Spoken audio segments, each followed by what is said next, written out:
Well, good morning. I'm Bill Harris, and it's good morning all over the Dallas-Fort Worth area and all throughout Texas. I'm glad to be back. I appreciate Vicki Wells and her mother, Thelma Wells, and when you get a chance, go to thelmawells.com and get to know the family. They are such a delight to know. I will be back a time or two between now and September the 10th. September the 10th, I hope to have narrowed down my focus to where beginning September the 10th, I'll be a whole lot better organized than I've ever been in my brief 74 years. Oh, by the way, 74 years, the clock behind me reminds me that the clock is running. And when I hit 75, I will officially be starting the 11th year of the second half of my life. Now, if you run the numbers, that means that I decided at 65 that I was going to go ahead and live to 130. Then I decided that halftime should be 5 years. So from 65 to 70, I dealt with halftime issues. Now my halftime issues were, I call them my shuns, T-I-O-N-S. It's my own acronym. During that 5 years, I started off with what I call my reflections. Then from that to my introspections, who am I? What am I really doing? And why am I the way I am? All those introspection things. Then finally, I dealt with projections. And that's has been an exciting thing to do. So I've decided that if I'm going to shoot for 130, I need to explain that. I'm not credible aspiring to 130 years of age unless I get in a whole lot better shape than I am now. But just think of all the body parts that you can buy off the shelf. Lungs, arms, legs, hearts. That's stretching. I may end up being Bionic Bill from Cedar Hill. But just think of all the reasons why you might aspire to 130. I'm reminded that man plans and that God laughs.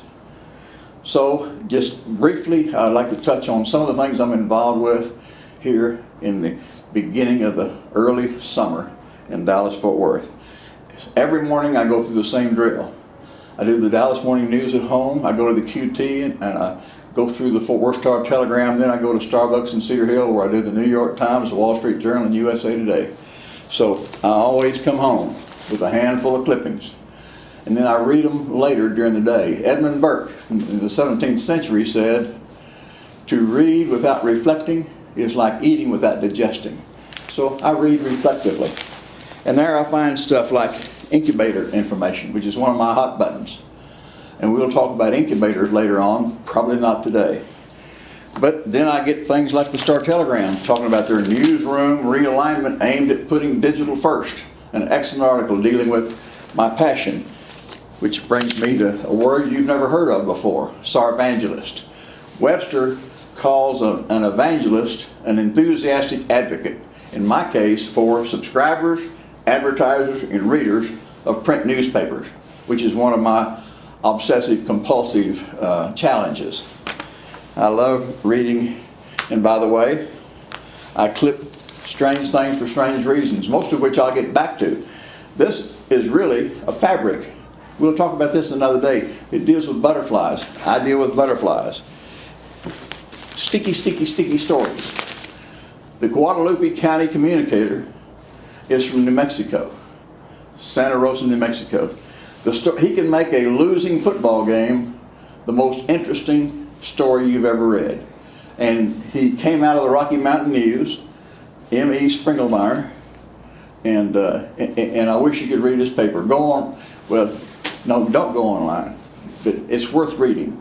And he's got a great cartoonist that came in from the Rocky Mountain News.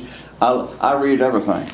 By the way, on the newsstands right now, and this is, what is this? We just finished Memorial Day weekend. D is back.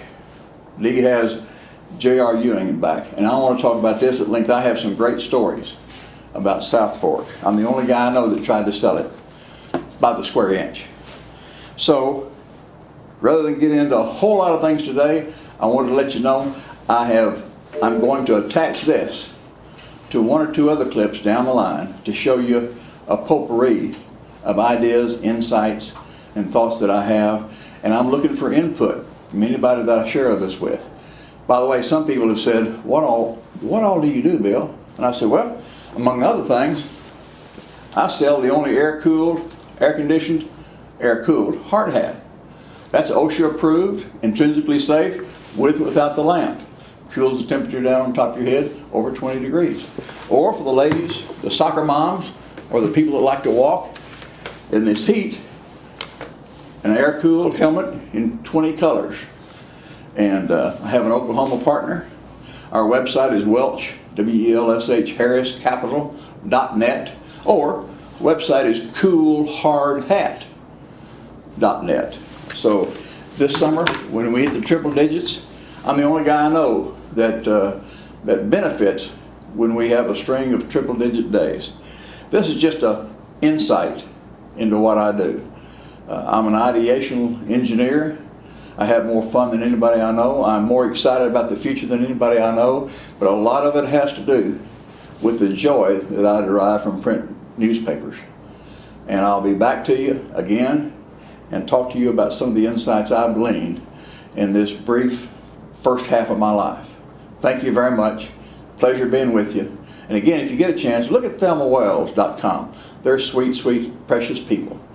Bill Harris, God bless you. Have a wonderful day.